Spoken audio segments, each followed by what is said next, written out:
For today's headlines, Leni's Unity Talks a ploy. 13th month pay loan facility up.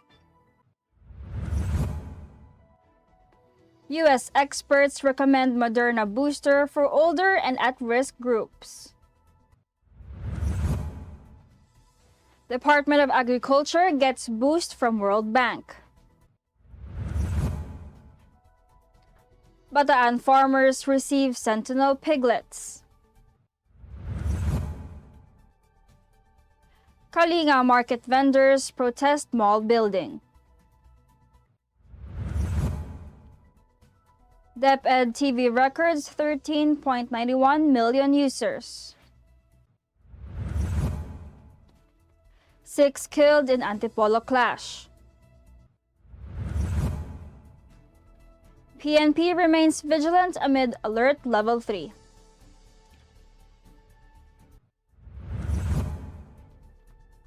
Good morning, I am Venice Bautista and this is Tribune News on Q. Today is October 15, 2021 and these are the latest news this Friday morning.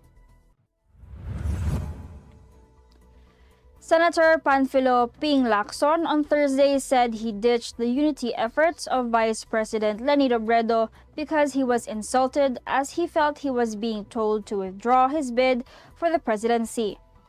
Lacson said he felt slighted during a second meeting with Robredo and Senate Minority Leader Franklin Drilon.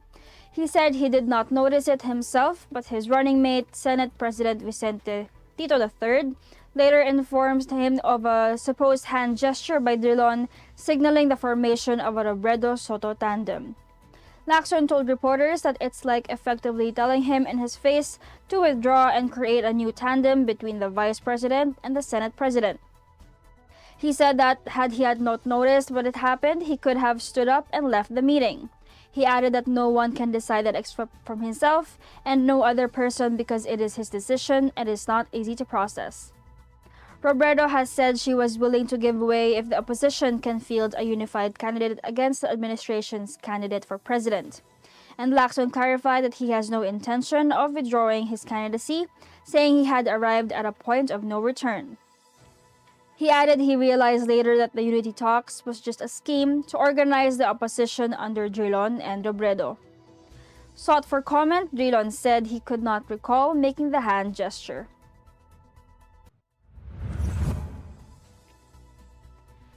Malacanang on Thursday reminded employers that they cannot defer the release of the 13th month pay of workers despite business disruptions caused by the pandemic.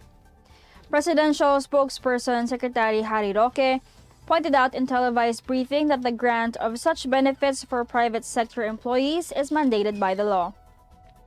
This issue was also an issue last year. The answer is no because it is mandated by the law, he said. The palace official, however, assured cash-deficient companies that the government has launched a borrowing program to help them provide the 13th month salaries of their workers this year. Small Business Corporation, the financing arm of the Department of Trade and Industry, is set to provide loans for micro, small, and medium enterprises needing additional funding. We acknowledge that several small and medium-scale industries are having a hard time because of lockdowns, so the government will provide assistance for them, Roque said. In a separate media conference, Labor Secretary Silvestre Bello III noted that loans for businesses would aid them in fulfilling their obligations to their employees by the end of the year. Bello added that he has been discussing the matter with the Employers Confederation of the Philippines and Trade Secretary Ramon Lopez. Last week, Presidential Advisor for Entrepreneurship Joey Concepcion urged the government to further ease restrictions on businesses to enable them to recover losses incurred during lockdowns and to provide salaries and 13th month pay for their workers. Under Presidential Decree 851, owners of companies are mandated to provide their workers 13th month pay on or before December 24. The pay is equivalent to 1/12 of a worker's basic annual salary.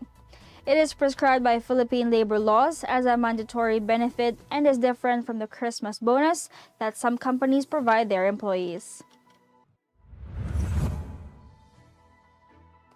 An expert committee on Thursday recommended a booster dose of Moderna's anti-COVID vaccine in the United States for certain at-risk groups a month after making a similar decision for the Pfizer shot.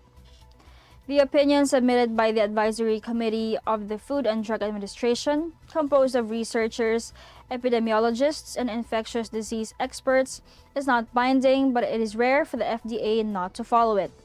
After a day of debate, the experts decided to authorize a booster dose of Moderna for 3 categories of people: the over 65s, people aged between 18 and 64 who are at higher risk of developing a severe version of the coronavirus, and those whose work may involve frequent exposure to the virus.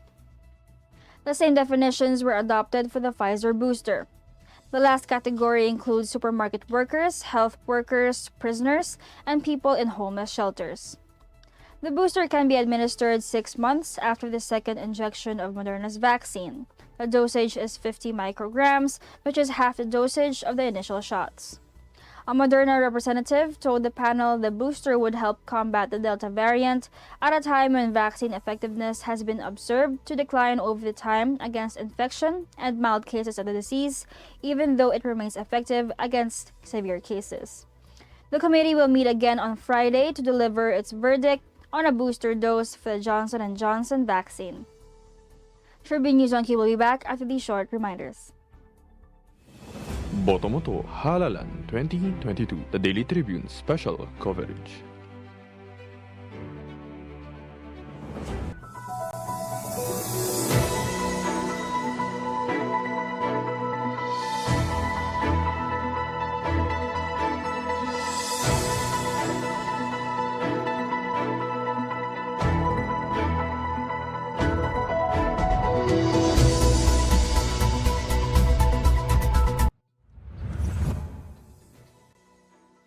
We're back on Tribune News on Q. The Department of Agriculture is set to implement new projects under the Philippine Rural Development Program next month after World Bank approved the additional financing of $280 million or 14 billion pesos.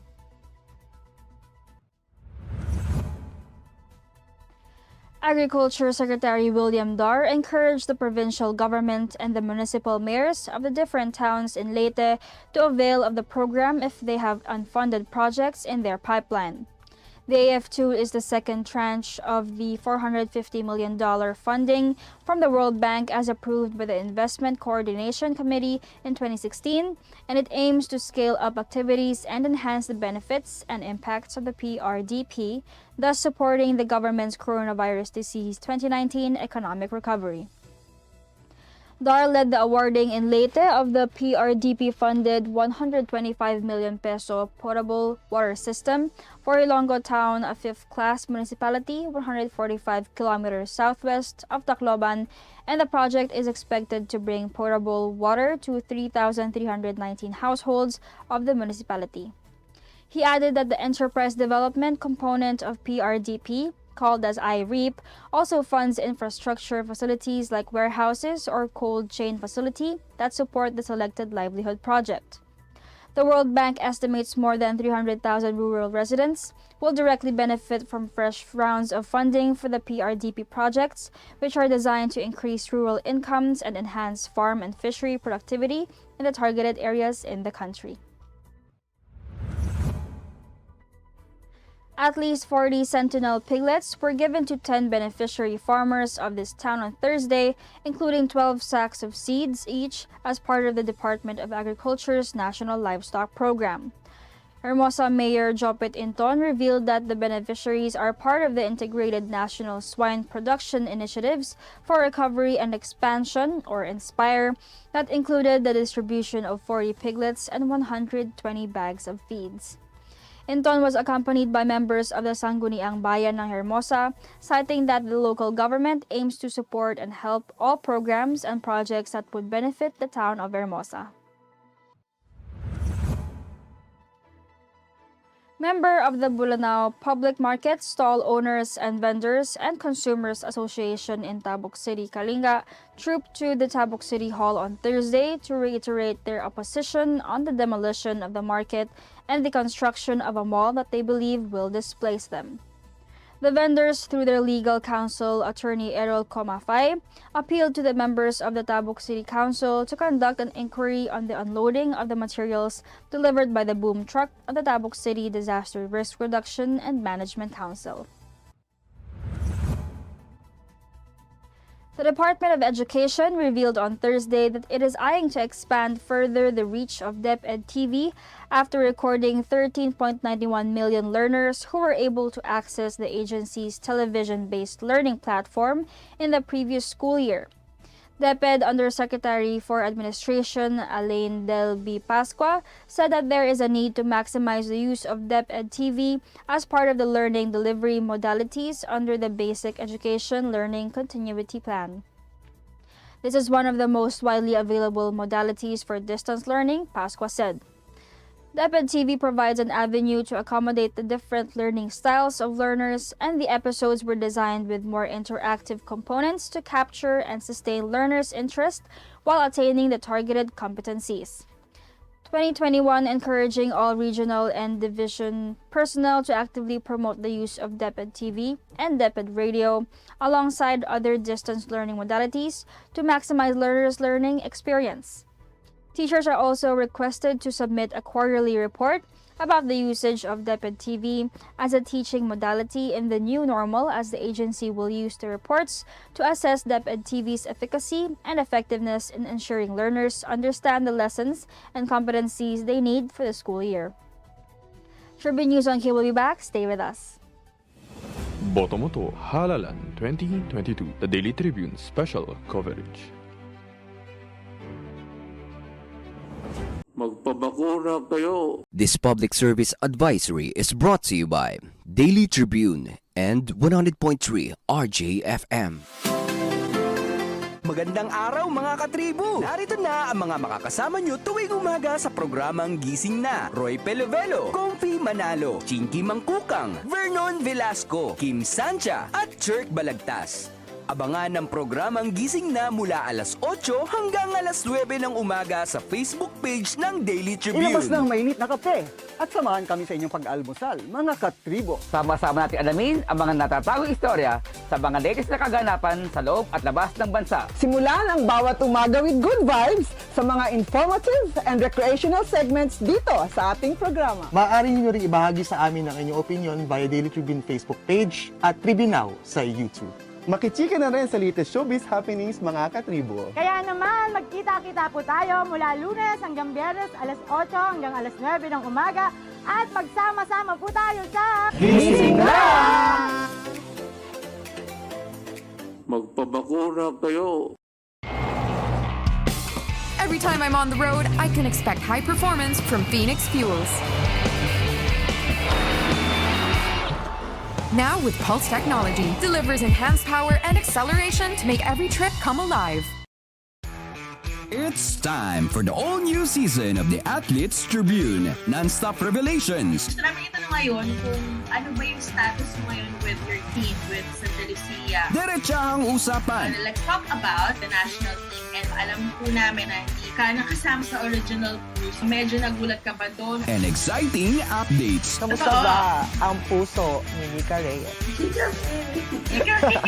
Abangan ngayong Lunes ang 3-time UAAP champion at multi-awarded middle blocker, isa sa mga pinakahinahangaan sa Philippine Volleyball, Mika Reyes. Ngayong Lunes na, October 18, 7 p.m. sa pina-exciting na season ng The Athletes Tribune.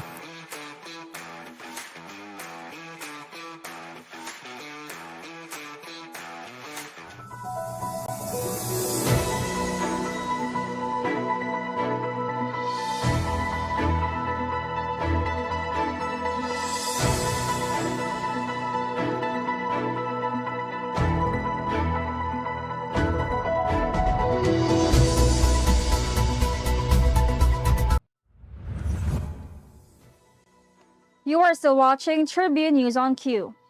In other news, 6 men believed to be members of a robbery gang were killed in a shootout with policemen early Thursday in Antipolo, Rizal. The group was spotted acting suspiciously in a gasoline station along Marcos Highway in Sitio Boso Boso, Barangay San Jose, at around 1:30 a.m. when members of the Philippine National Police Highway Patrol Group tried to accost the six. Gunfires were exchanged when the group tried to flee aboard a brown Kia Rio sedan and a white Yamaha Mio motorcycle. A chase transpired, prompting the city police and the Rizal Highway Patrol team to set up a roadblock, and the pair aboard the motorbike skidded while their four companions crashed their car against a steel barrier before reaching the checkpoint.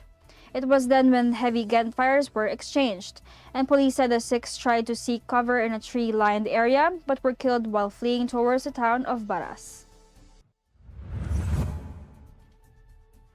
Philippine National Police Chief Police General Guillermo Eleazar on Thursday assured the public that the police force will continue to enforce guidelines to curb the spread of the coronavirus disease 2019 despite lowering the alert level in the National Capital Region.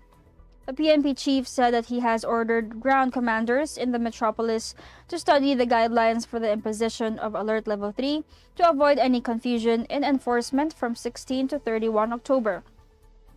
Eleazar said the one thing that is certain is that they will strictly enforce the implementation of minimum health and safety protocols, and the PNP will coordinate with local government units to ensure the effectiveness of the guidelines. To recall, the Interagency Task Force on the Management of Emerging Infectious Diseases on Wednesday approved the recommendation to downgrade the COVID-19 alert in NCR from Level 4 to Level 3. Under Alert Level 3, several establishments can operate at 30% indoor venue capacity only for fully vaccinated individuals and 50% outdoor venue capacity provided that all employees are fully vaccinated. Meantime, unapproved face-to-face classes for basic education, contact sports except bubble-type setup, fun fairs, kid amusement industries, and venues with live voice or wind instrument performers such as karaoke, clubs, concert halls, and theaters remain prohibited. Casinos, horse racing, cockfighting, lottery, betting shops, and other gaming establishments, except those approved by the government, are also prohibited, as well as gatherings and residences by individuals not belonging to the same household. Eleazar urged the public not to be complacent despite the decision of the IATF and the reported decrease in the number of COVID-19 infections in the country. And that wraps up the stories this morning. But before we go, we would like to thank the SM Store, Aranada Center, Department of Tourism, MG Motors, Hina Motors, Security Bank, and Overseas Community Affairs Council member Alan Lin of Republic of China for their continued support. Again, this is Venice Bautista, and you are watching Tribune News on Q. Stay safe, stay healthy, and stay at home. Good morning! Botomoto Halalan 2022, the Daily Tribune special coverage.